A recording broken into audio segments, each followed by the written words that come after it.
Are you tired of dealing with both skin problems and gut issues at the same time? Well, today we're looking at Prime Biome, a supplement that claims to fix both problems with one daily gummy. Prime Biome is a probiotic supplement that targets both skin and gut health using the gut-skin connection. It was developed by board-certified dermatologist Dr. Jessica Berge and comes in easy-to-take gummy form. The main ingredients include bee, coagulans probiotics, bobchi, dandelion, fennel, fenugreek, and inulin. It also includes prebiotics like inulin to feed good bacteria and anti-inflammatory herbs like ginger and dandelion root. The idea is simple. Your gut health affects your skin health. When you fix gut bacteria problems, your skin often gets clearer and healthier too. The probiotics help balance your digestive system while supporting new skin cell growth. Users report digestive relief, reduction in wrinkles and spots, plus improved mood and mental focus. Some people see changes in the first month, but most need 90 days for full results. Current pricing is 1 bottle for $79, 3 bottles for $69 each with free shipping, or 6 bottles for $49 each with free shipping.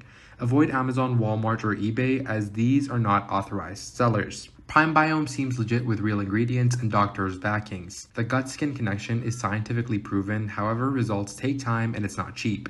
If you have both digestive and skin issues, it might be worth trying the 3-bottle package to give it a fair test. The discount pricing might not last long, so check the link below to see more current offers and read more user reviews before deciding. Thanks so much for watching this video, guys. I hope you enjoyed. Don't forget to like, share, and subscribe, and I'll see you in the next video.